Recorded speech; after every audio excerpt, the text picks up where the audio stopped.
ಬಾಗಿದಂತೆ ಕಾಣುವ ಈ ಬ್ರಿಡ್ಜಿನ ಆಚೀಚೆ ಅನೇಕ ಕಥೆಗಳಿವೆ, ಭಯಾನಕವಾದ ಸಂಗತಿಗಳಿವೆ, ರಮ್ಯ ರಮಣೀಯವಾದ ದೃಶ್ಯಗಳೂ ಇವೆ.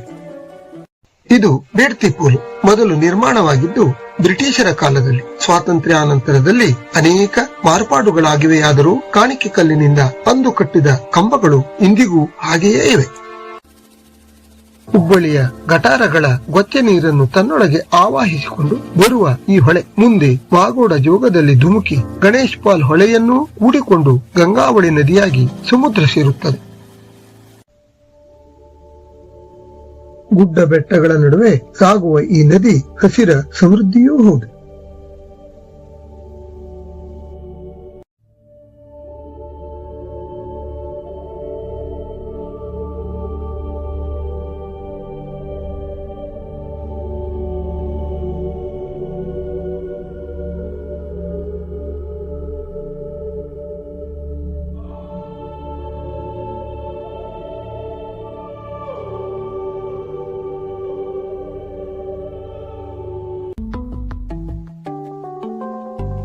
ಆದರೆ ಆಳುವವರಿಗೆ ಈ ಹಸಿರಿನ ಮೇಲೆ ಆಗಾಗ ಎಲ್ಲಿಲ್ಲದ ರೋಷ.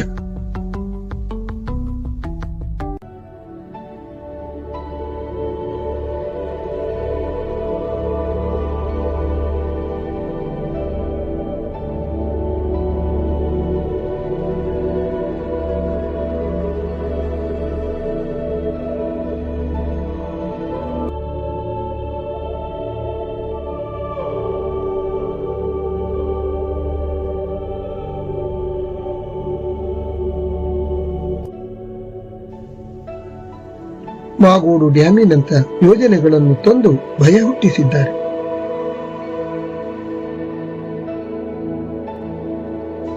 ಜನರ ಹೋರಾಟದ ಫಲವಾಗಿ ಅದು ನಿಂತು ಹೋದರೂ ಯಲ್ಲಾಪುರಕ್ಕೆ ಕುಡಿಯುವ ನೀರೆಂಬ ಹೆಸರಿನಲ್ಲಿ ವಿನಾಶ ನಡೆದು ಹೋಗಿದೆ.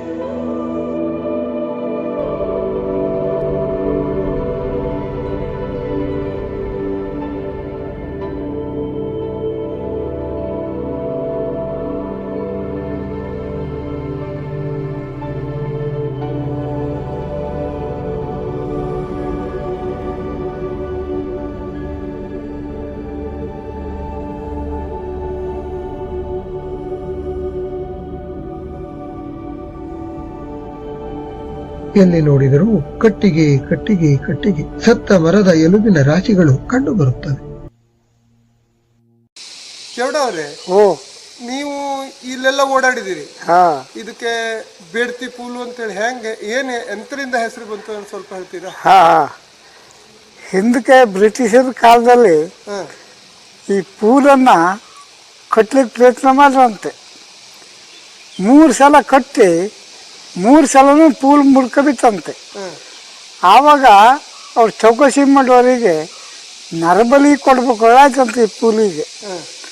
ಆವಾಗ ಇದೇ ಜಾಗದಲ್ಲಿ ಒಂದು ಬೇಡ್ಕ ಬತ್ತೈತಂತೆ. ಅದೇ ಹಿಂಸನ ಎಳ್ಕೊಂಡು ಬಂದು ಬಲಿ ಕೊಟ್ಟು ಪೂಲ್ ಕಟ್ಟಡ ಶುರು ಮಾಡ್ರಂತೆ. ಆಗನಿಂದ ಆ ಪೂಲು ಬೆಟ್ಟಿ ಪೂಲು ಹೇಳಿ ಹೆಸರು ಬಂತವು.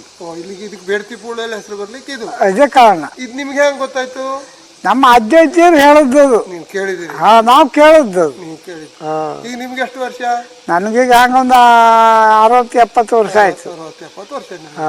ನೀವು ಈ ಪೂಲ್ ಮೇಲೆಲ್ಲ ಓಡಾಡಿದಿರಿ ಬಹಳ ಸಲ? ಓಡಾಡಿದ್ದೇನೆ. ಓಡಾಡಿದಿರಿ? ಇಲ್ಲ ಅವಾಗೆಲ್ಲ ಮೊದ್ಲೆಲ್ಲ ಇಲ್ಲಿ ಗಾಡಿ ಜೋರು ಓಡಾಡ್ತಿತ್ತು, ಕಡಿಮೆ ಓಡಾಡ್ತಿತ್ತು? ವಾಹನ ಕಡಿಮೆ, ಅದು ವಾಹನ ತಿರುಗಾಡ್ತಿತ್ತು. ಆಗ ಇಲ್ಲೆಲ್ಲ ನಡ್ಕೊಂಡು ಹೋಗ್ಲಿಕ್ಕೆ ಜನ ಇಷ್ಟಪಡ್ತಿದ್ರು ಅಥವಾ ಭಯ ಗಿಯ ಆಗ್ತಿತ್ತು? ಕಪ್ಪಾದ್ಮೇಲೆ ಬೇಡ್ತಿದ್ರು, ಅದು ಹಗಲಿಗೆ ಓಡಾಡ್ತಿದ್ರು. ಇಲ್ಲೇನಾದ್ರು ಬಿಕ್ಕಟ್ಟಿನ ಜಾಗ ಅನ್ನಿಸ್ತದ? ಹೌದು, ಭಾರಿ ಬಿಕ್ಕಟ್ಟಿನ ಜಾಗ ಇದು. ಇದು ಎಷ್ಟು ಗಾಡಿ ಇಲ್ಲಿ ಪಟ್ಟಿಯಾಗಿ ಬಿದ್ದದ ಹೇಳಿ ಹೇಳಕ್ ಸಾಧ್ಯ ಇಲ್ಲ. ಅಂದ್ರೆ ಗಾಡಿ ವಾಹನ ಲೋಡ್ ಗಾಡಿ ಬರುದು ಬೀಳುದು ಹೊಳಿಗೆ, ಹಿಂಗೆಲ್ಲ ಆದ್ದು ಬಹಳ ಅದೇ. ಅದಕ್ಕಾಗಿ ಈ ಜಾಗದಲ್ಲ ಅಂತ ಒಂದು ಮಹತ್ವ ಅದ ಹೇಳಿ ನೀವು ಹೇಳ್ತೀವಿ. ಹೌದೌದು, ಹಾಗಾಗಿ ಬಿಡ್ತಿ ಪೂಲು ಹೇಳಿ ಹೆಸರು ಬಂದೈತಿ. ಬ್ರಿಟಿಷರ ಕಾಲದಲ್ಲಿ ಈ ಹೊಳೆಗೆ ಬ್ರಿಡ್ಜ್ ಇರಲಿಲ್ಲ. ಮಳೆಗಾಲ ಬಂತೆಂದರೆ ಯಲ್ಲಾಪುರಕ್ಕೆ ಹೋಗುವ ದಾರಿ ಬಂದಾಗುತ್ತಿತ್ತು. ಅದನ್ನು ಗಮನಿಸಿದ ಬಿಳಿಯರು ಬೇಡ್ತಿ ಬ್ರಿಡ್ಜ್ ಕಟ್ಟಿಸಲು ಪ್ರಾರಂಭಿಸಿದರು. ಗುತ್ತಿಗೆದಾರ ಎಷ್ಟು ಪ್ರಯತ್ನ ಪಟ್ಟರೂ ಕಾಣಿಕೆ ಕಲ್ಲಿನ ಕಂಬಗಳು ಪದೇ ಪದೇ ಕುಸಿದು ಬೀಳುತ್ತಿದ್ದವು. ಕುರಿ, ಕೋಣ, ಕೋಳಿಗಳ ಬಲಿ ಹೇರಳವಾಗಿ ನಡೆಯುತ್ತಿದ್ದ ಕಾಲವದು. ಇಲ್ಲಿ ನರಬಲಿಯೇ ನಡೆಯಬೇಕೆಂದು ಯಾರೋ ಹೇಳಿದಾಗ ಗುತ್ತಿಗೆದಾರನಿಗೆ ಸಿಕ್ಕವಳು ಒಬ್ಬಳು ಭಿಕ್ಷೆ ಬೇಡುವ ಹೆಂಗಸು. ಅವಳನ್ನು ನಂಬಿಸಿ ಕರೆತಂದು ಇಲ್ಲಿ ಬಲಿ ಕೊಟ್ಟ ಮೇಲೆ ಈ ಬ್ರಿಡ್ಜಿನ ಕೆಲಸ ಸರಾಗವಾಗಿ ಮುಗಿಯಿತೆಂಬುದೊಂದು ಹಳೆಯ ಕತೆ.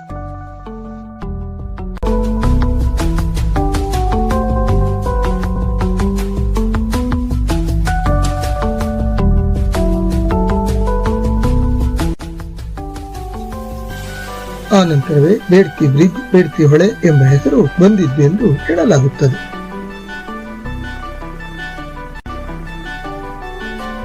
ಅಂದು ಹಾಗೆ ಬಲಿ ಕೊಡಲಾದ ಆ ಭಿಕ್ಷುಕಿ ಪ್ರೇತಾತ್ಮವಾಗಿ ಇಂದು ಇಲ್ಲಿ ತಿರುಗುತ್ತಾಳೆಂದು ಅನೇಕರು ನಂಬುತ್ತಾರೆ.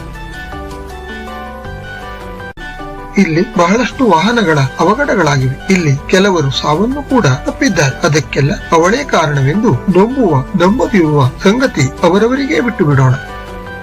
ಇಲ್ಲಿರುವ ಎರಡು ದುರಂತ ಕಥೆಗಳಲ್ಲಿ ಒಂದು ಕರೆಯಾಗಿರಬಹುದು ಅಥವಾ ಆಗದೆಯೂ ಇರಬಹುದು. ಆದರೆ ಇನ್ನೊಂದು ಮಾತ್ರ ನಿಮ್ಮ ಕಣ್ಣೆದುರೇ ಕಾಣಿಸುತ್ತದೆ. ಇಂದಿಗೆ ಕೆಲವು ವರ್ಷಗಳ ಹಿಂದೆ ಈ ನದಿಯಲ್ಲಿ ಬಿಳಿಮತ್ತಿಯ ಅಂದರೆ ಅರ್ಜುನ ವೃಕ್ಷಗಳು ನೂರಾರು ಲೆಕ್ಕದಲ್ಲಿದ್ದವು. ಯಲ್ಲಾಪುರಕ್ಕೆ ಕುಡಿಯುವ ನೀರೆಂಬ ಯೋಜನೆಯ ಅಡಿಯಲ್ಲಿ ಡ್ಯಾಮ್ ನಿರ್ಮಿಸಿ ಉಸಿರುಗಟ್ಟಿಸಿ ಆ ಮರಗಳನ್ನೆಲ್ಲ ಕೊಲ್ಲಲಾಗಿದೆ. ಈಗ ಯಲ್ಲಾಪುರಕ್ಕೆ ಇಲ್ಲಿಂದ ನೀರಂತೂ ಹೋಗುತ್ತಿಲ್ಲ. ಆದರೆ ಬೇಡ್ತಿಯ ತುಂಬ ಸತ್ತ ಮರಗಳ ಅಸ್ಥಿಪಂಜರಗಳೇ ಕಂಡುಬರುತ್ತಿವೆ.